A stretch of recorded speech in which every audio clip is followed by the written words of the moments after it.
Donc l'objectif dans cette partie, ça va être de savoir comment est-ce qu'on fait pour aller récupérer tous les articles que j'ai en BDD pour les afficher sur la page. Donc pour ça, il va falloir aller voir un petit peu la documentation, les gars. Vous allez sur symfony.com, dans documentation, Symfony Docs, et là vous avez pas mal de sujets. Donc nous, ce qui va nous intéresser, tu vois, on a déjà installé tout ça, on a déjà créé une page, on a déjà généré un contrôleur et un template, donc on a déjà fait pas mal de choses, et on a même configuré les variables d'environnement dans le point env. Donc nous, ce qui va nous intéresser, c'est... Est-ce qu'on va trouver ça ici? Mhm.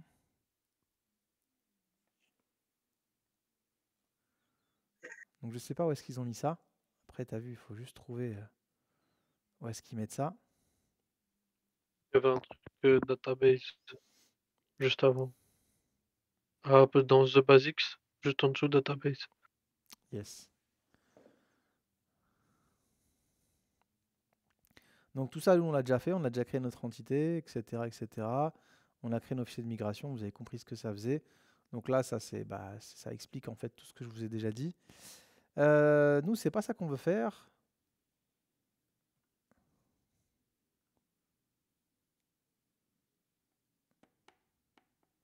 Moi, ce que j'aimerais, en fait, c'est faire une requête classique. Donc il faut juste savoir où est-ce que c'est. Donc là, persister, c'est pas ce qu'on veut faire, parce que persister, ça veut dire insérer des données en base. Moi, j'aimerais juste récupérer des objets en base. Et ça ressemble à ça, les gars. Fetching objects from database. Donc quand je fetch, vous savez ce que c'est maintenant. On a vu le fetch ensemble. Donc moi, ce que je veux, c'est fetcher des objets depuis la BDD. Ce qui veut dire, en gros, ce que je veux, c'est aller récupérer des données en base. D'accord? Alors, comment est-ce qu'ils ont fait? Eux, ils sont passés par l'Entity Manager Interface. Alors, moi, c'est comme ça que je fais. D'accord? Mais ChatGPT, c'est pas comme ça qu'il m'a dit de faire. Donc, pour l'instant, on va faire comme ça. Et plus tard, j'essaierai de voir qu'est-ce qu'il y a de plus performant parce que je ne sais pas la différence. Donc, qu'est-ce qu'ils ont fait? Ils ont ici, les gars, injecté la dépendance Entity Manager. Donc, l'injection de dépendance, je vous avais expliqué ce que c'était. En fait, on a besoin de cette interface-là pour aller récupérer le repository qui nous intéresse et appeler la méthode qui nous intéresse à l'intérieur. Donc là, ce qu'ils ont fait, c'est qu'ils ont injecté Entity Manager Interface. C'est une interface qui nous permet de faire les requêtes SQL, en gros, de communiquer avec la base. Donc comment est-ce qu'ils ont fait? Encore une fois, ils ont injecté ça. Donc on va faire la même chose. On va venir dans notre petite méthode et vous allez taper Entity Manager Interface. Et vous allez voir que ça appartient à l'ORM Doctrine qui nous permet d'administrer nos PDD, comme je l'ai dit tout à l'heure. Vous allez faire entrer, et en faisant entrer, vous allez voir que ça va faire un use, ça va vous importer en fait cette interface-là. Je vais la variabiliser, je vais l'appeler Entity Manager Interface. Moi, je vais l'appeler Entity Manager tout court, ce sera suffisant. Et Entity Manager, ça a une méthode qui s'appelle getRepository. Ici, je vais préciser le repository que je veux récupérer. Moi, ici, ce que je veux récupérer, c'est des articles. Donc, celui qui va m'intéresser, c'est le repository qui sera lié à la classe article.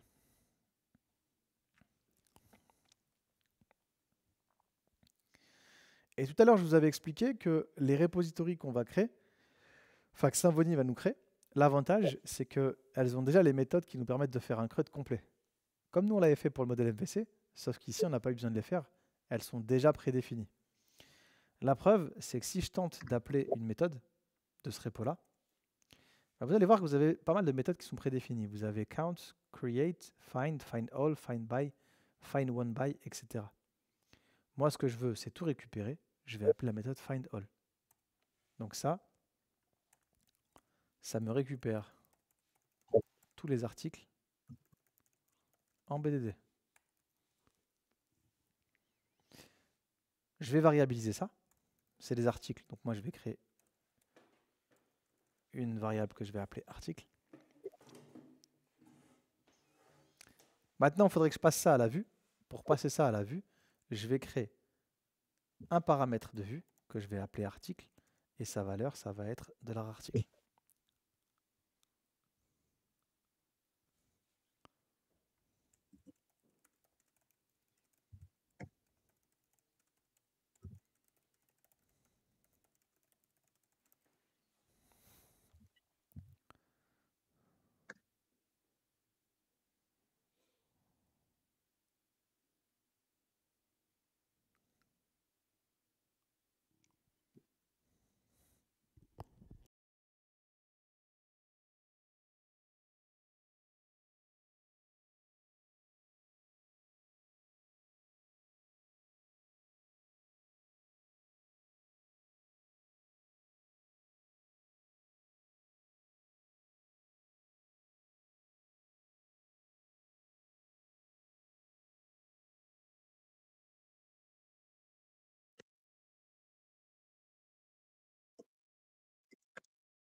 T'as rajouté un use. Il l'a rajouté automatiquement. Si tu tapes Entity Manager, il va te faire une proposition, tu fais Entrée et il te fait le use automatiquement. Ne faites pas les use à la main.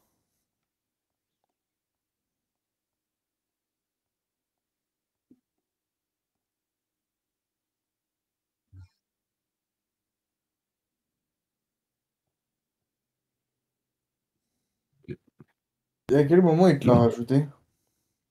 Quand il appuie sur OK. Quand tu fais Entrée, quand tu sélectionnes.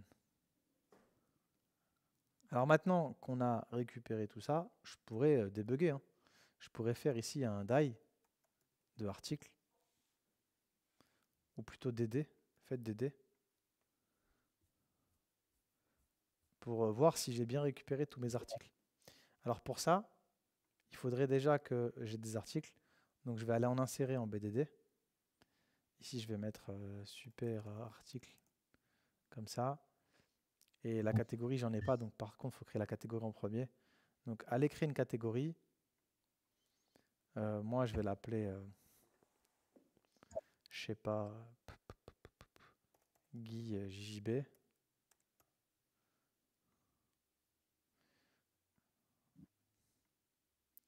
Là, je vais faire un insert. Et je vais mettre Guy Black Tatami.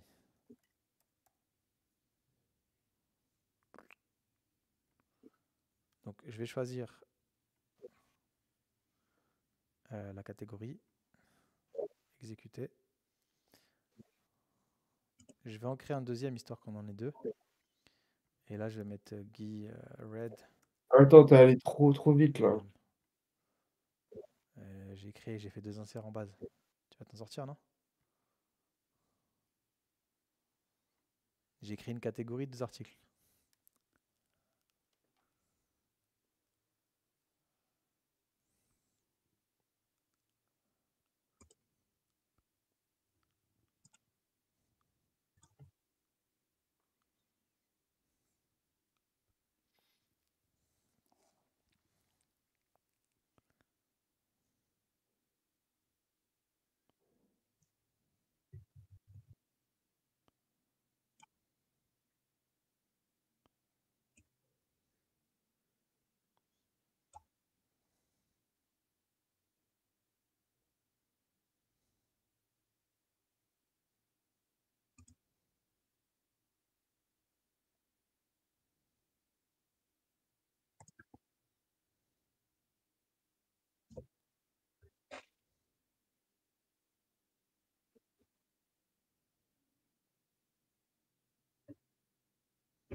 C'est good?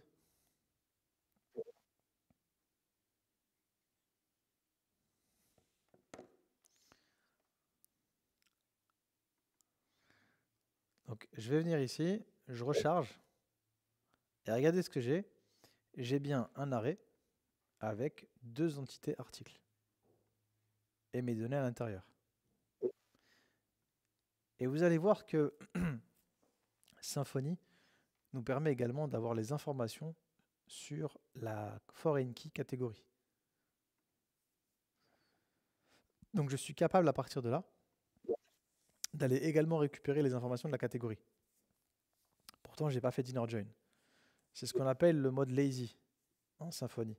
Ça veut dire que tu peux aller récupérer, si tu le souhaites, les données liées à la clé étrangère. En fait, il ne te les récupère pas automatiquement, mais si dans ton HTML, tu y fais référence, il ira te récupérer les données. Donc moi, ce que j'aimerais, c'est afficher mes articles dans ma vue. Est-ce que tout le monde a ces articles qui se sont affichés quand j'ai fait DD?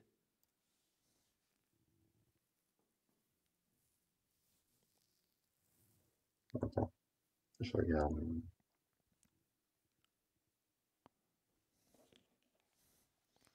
Kendall, t'as réussi ou pas? En DD, je me le comprends pas, moi. Je sais, je sais.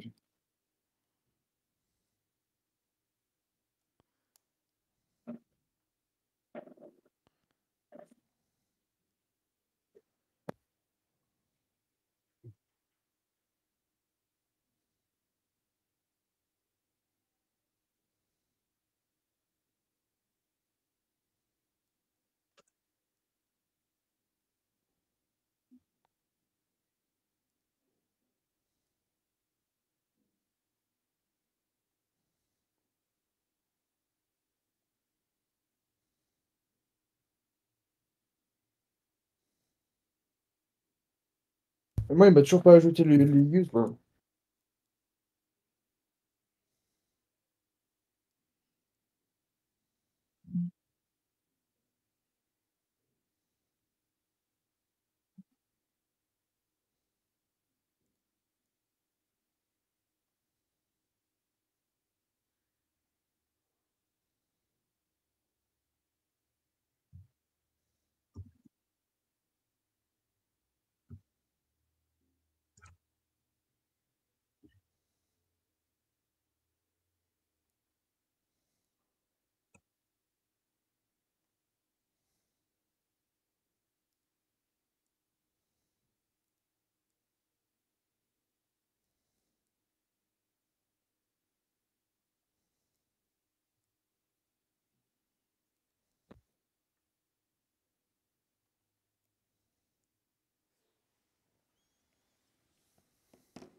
Donc maintenant, j'ai passé ça à la vue. Et ce qu'il faudrait faire, ici, on va dégager un petit peu tout ça. Je peux garder un Eli si je veux, pourquoi pas. On a ça sous la main. Pour l'instant, on ne fait pas du design, donc, et on n'en fera pas trop là pour le coup. Donc moi, je vais tout dégager. Je n'ai pas besoin de tout ça. Et ce que j'aimerais, c'est afficher un Eli par, par article. Donc, Twig, vous avez vu que ce n'est pas que du HTML. Ça aussi, je peux le dégager. Twig, c'est un moteur de template HTML qui permet de mettre de la logique à l'intérieur. Donc, on va avoir aussi de la logique pour les itérations. Donc, si vous ne savez pas comment faire, on va aller sur le site de Twig. Et là, les gars, maintenant, c'est beaucoup de documentation. Et je vais aller dans Doc. Et il faut trouver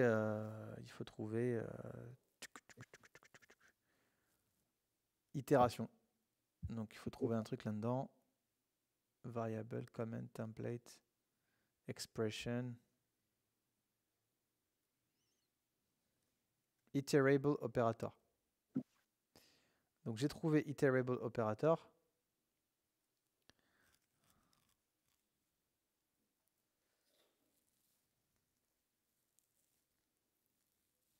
Et si vous ne trouvez pas de façon dans la doc, vous tapez iterate over array of objects en Twig, Symfony, et vous allez avoir quelqu'un qui va vous dire comment faire. Looping over array of objects. Et regardez, il y a une boucle for en Twig. Par contre, pour faire comprendre que ça, c'est du Twig, il faut ouvrir Twig avec accolade pourcentage. Donc, c'est exactement ce que je vais faire. Je vais venir ici, je vais faire accolade pourcentage. Je vais suivre la syntaxe. Je vais faire for article in articles. Ça, c'est le paramètre que j'ai passé à la vue. Moi, à chaque fois, je vais vouloir afficher un ELI. Et après, il ne faudra pas oublier, comme eux, de refermer le for avec endFor.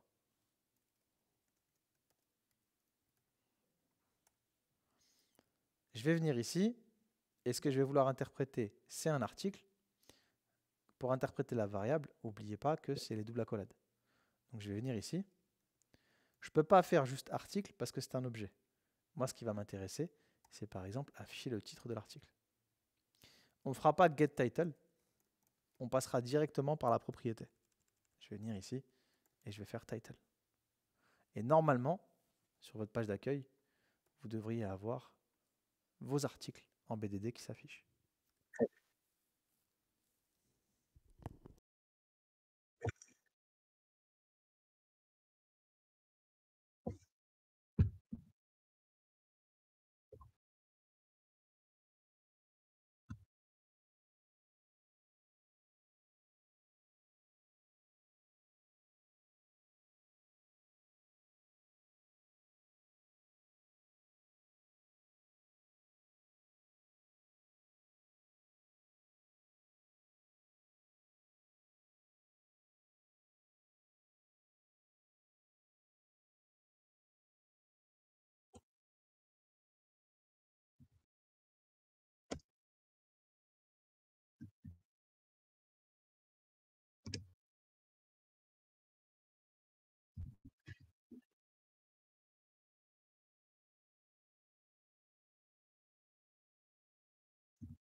Ça fonctionne pour vous, pas les gars? Moi, non. C'est quoi ton Non erreur? plus.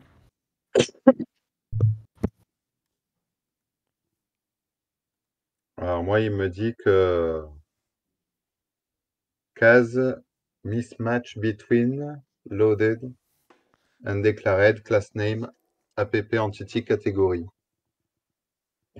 Vas-y, montre, s'il te plaît, ton écran.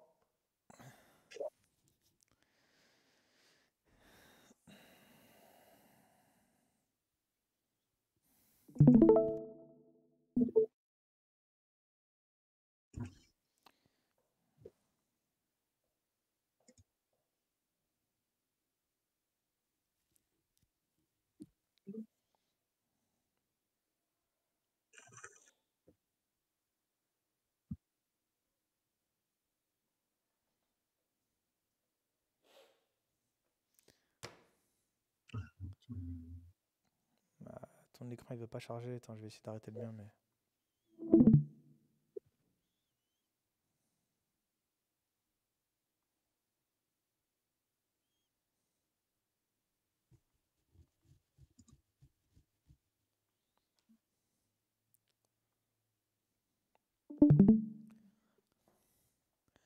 Essaye d'arrêter le partage et de le relancer.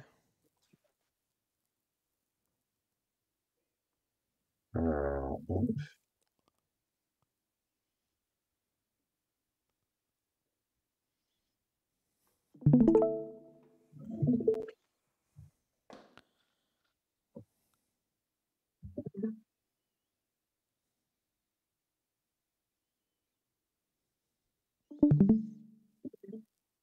Ça passe pas.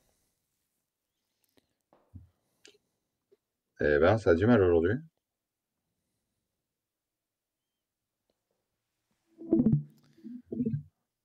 Donc mets ton erreur dans la conversation. Euh,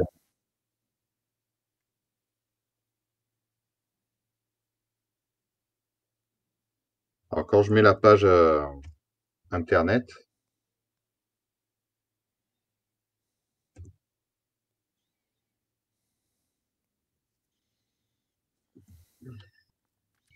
je me mets ça en rouge en haut.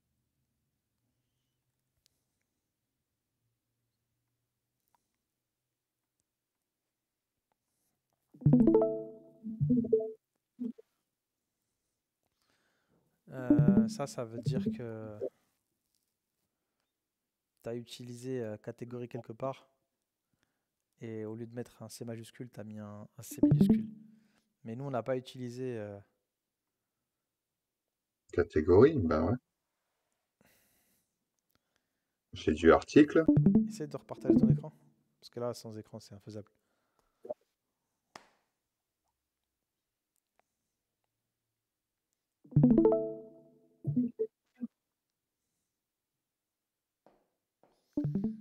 Ok.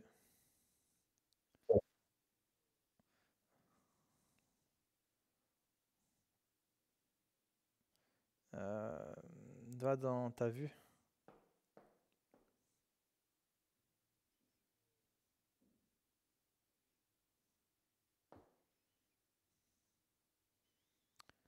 Donc, il te manque un morceau déjà là. Oui, là, pour l'instant, j'ai rien mis, mais j'ai essayé de finir déjà là. Supprime tout ce qu'il y a. Ouais, mais là, ta vue, si elle marche pas, il va te mettre une erreur. Tu peux pas en fait, ça marche pas comme ça. D'accord. Si dans ta vue, il y a des erreurs, il va te faire une erreur. Donc, supprime tout de la ligne 20 à 6.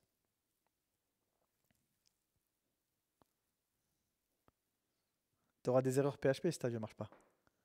Vas-y, recharge.